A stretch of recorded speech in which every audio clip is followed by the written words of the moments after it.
future. We have a distinguished panel of speakers for this session. May I welcome on stage Mr. D. Shivakumar, past President AIMA and Chairman and CEO India Region, PepsiCo India Holdings, Ms. Vanitha Narayanan, Managing Director, IBM India, Ms. Sangita Reddy, Joint Managing Director, Apollo Hospitals Group, and Ms. Kumud Srinivasan, President, Intel India.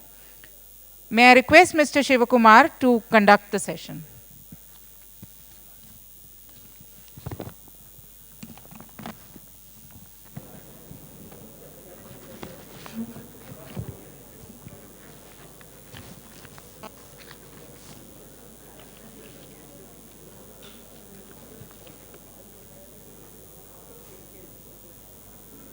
Okay, so good afternoon, ladies and gentlemen, and welcome to the afternoon session on technology.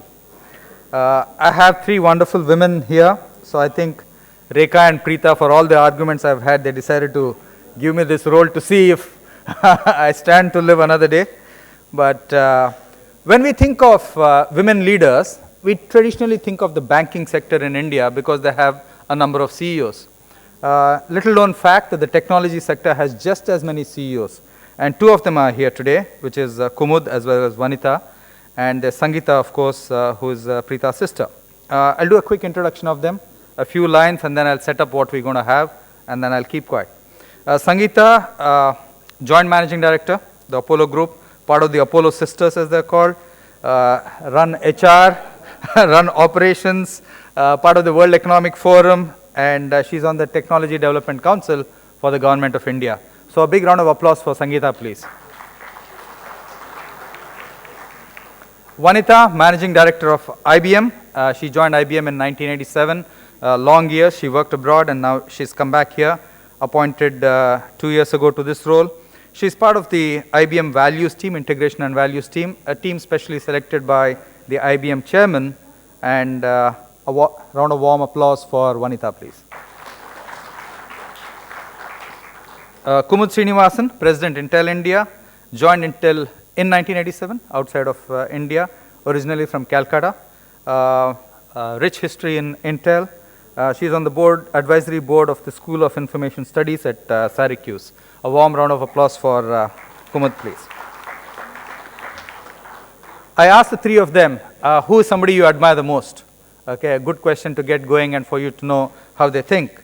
Sangita said a coin toss-up between Mother Teresa and her father. Okay, Vanitha said Oprah Winfrey, and Kumud Srinivasan said Mandela. So I'm going to have just three questions for them in this session. And what I'm going to ask is the first question, what can technology do to reinvent India? I've not given them any structure. I've said feel free to chat. That's the first question. The second question is, what measures will tell us that we are successful on the journey? And the third question is, what early warning signals will tell us that we are failing on the journey? So just three questions. So the first question is, what can technology do to reinvent India? I'll leave it to them to start.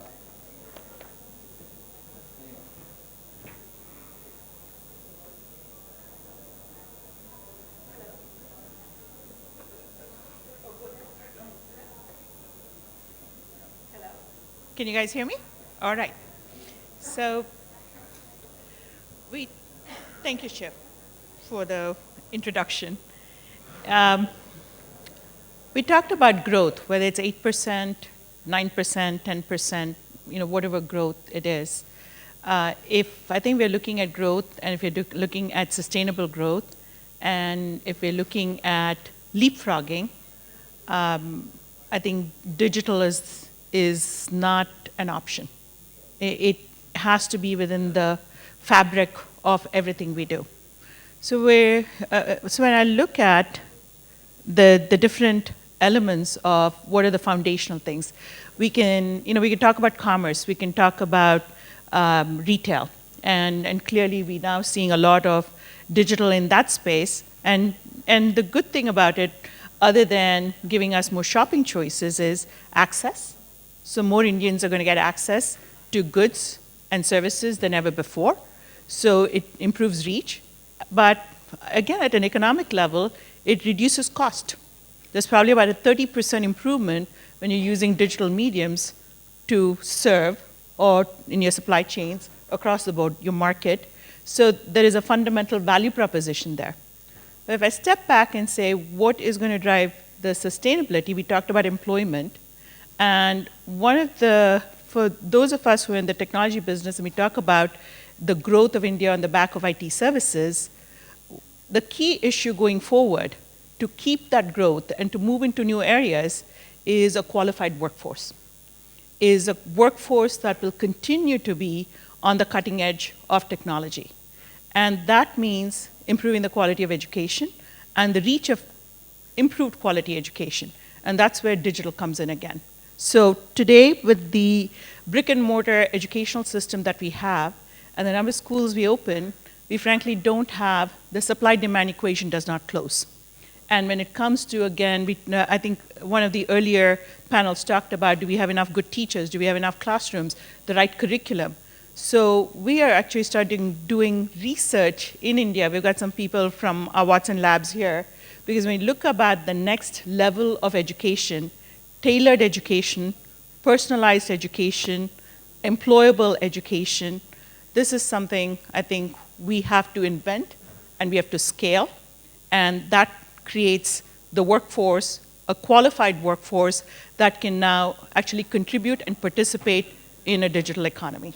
So I'll pause there so others have a chance and we can go back.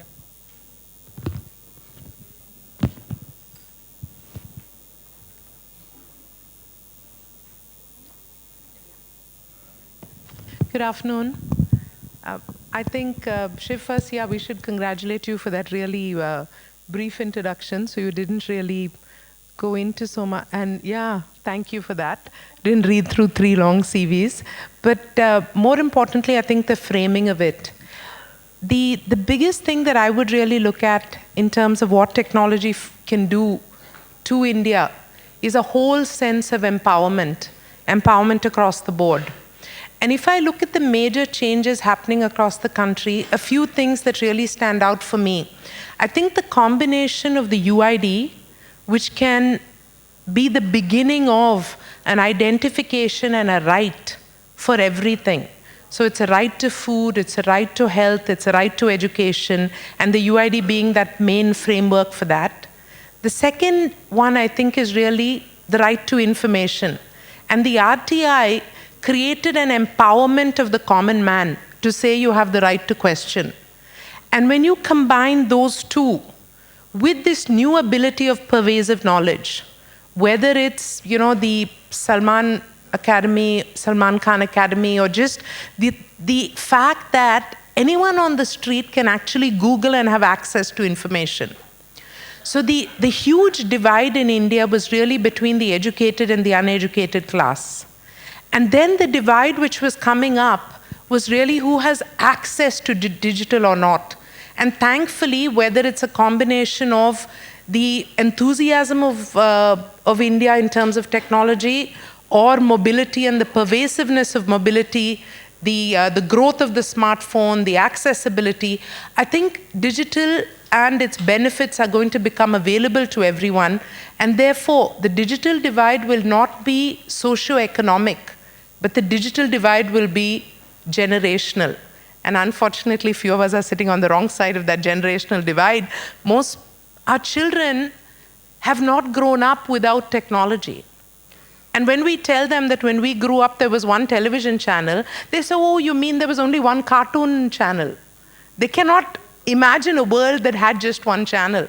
So when that generation grows into this age, I think the sense of empowerment that Digital India is giving across all realms is really phenomenal.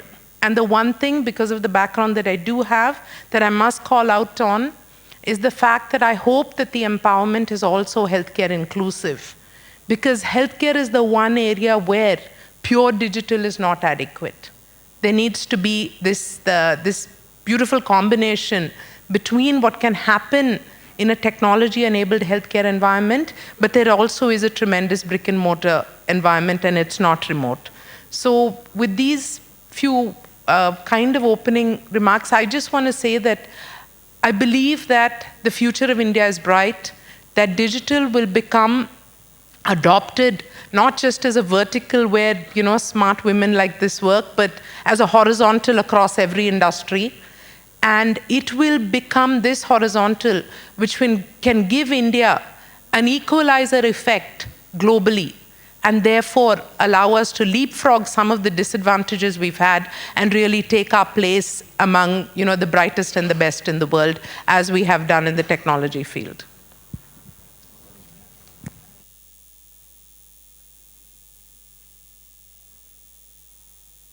Afternoon.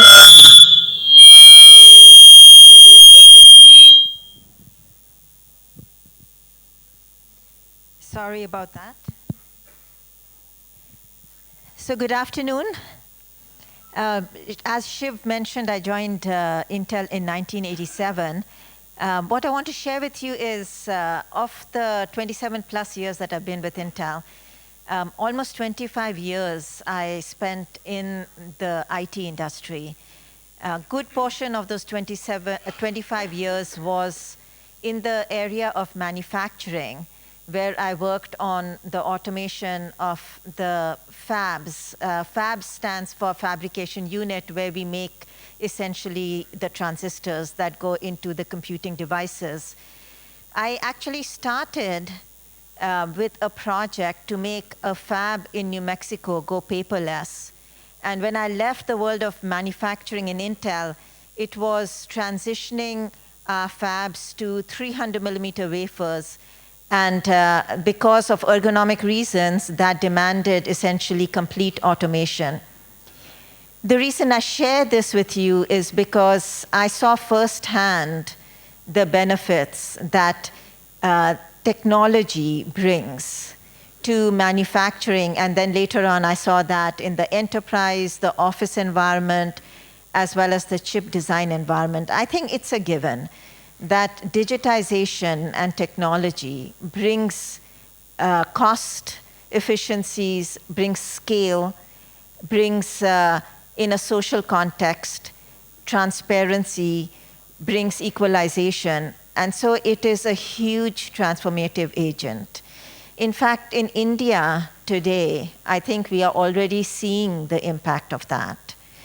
At the macro level, we are seeing a very interesting transition of the IT industry from the corporate giants that became India's calling card in the last 2 decades to a scene where we now have small startups focusing on IP creation and product development. I think we are going to continue to see that. I think that is going to translate at the micro level to innovation across all layers of the stack, starting with hardware going all the way up to business model. E-tail, I think we are beginning to see the innovation over there. And so India is already in the middle of this transformation. And the transformation, we think we have seen a lot, but really we haven't seen anything. This digitization is a result of a relentless pursuit of Moore's law, and that is essentially going to continue and is going to take us into the era of wearables and the Internet of Things, where the paradigm of today, which is how many devices do we carry, is going to become irrelevant, because devices are going to be an integral part of the environment that we live in. They're going to get to a point where they're going to become injectable and ingestible. And whether it comes to the health industry or it comes to smart cities, technology is going to be what India is going to need to continue this transformation that it has already started. So with that, Shiv, I'll turn it over back to you.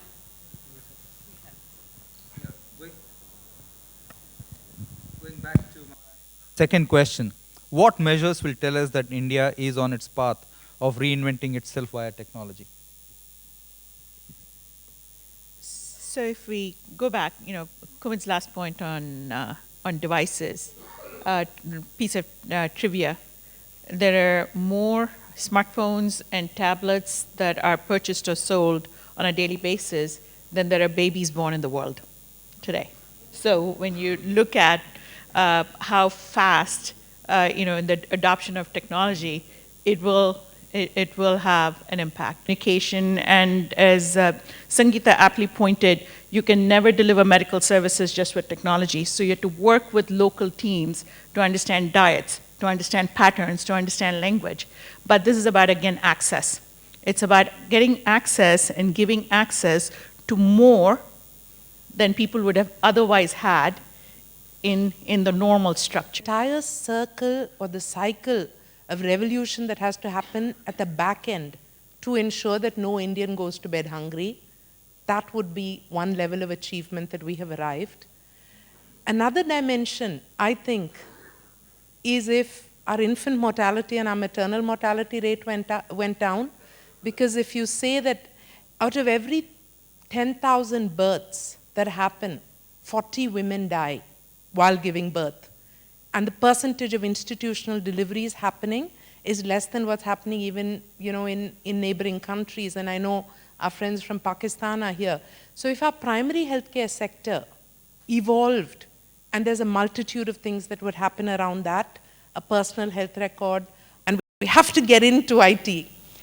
And so when every Indian has a personal health record, which is linked to the UID, when you have a doctor, when you have a digital signature, which is a biological DNA signature, which gives us your precursor to whether you're going to have, potentially a heart attack at 30, the way Indians are, rather than, the way the rest of the world gets their heart attacks at 50.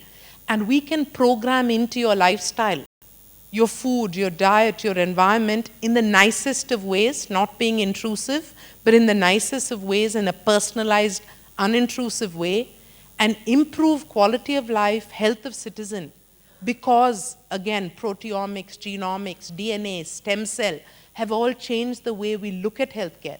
And a continuum of care means that you don't have to repeat your medical history to 5 different doctors because it's right there, and you don't have to do what every newspaper seems to be calling unnecessary tests. You know what tests need to be done, and they're done efficiently. So it's a revolution in healthcare which is coming because of digital. And I think Indian hospitals and Indian doctors can potentially play a global place in this future environment, and it's an exciting world out there.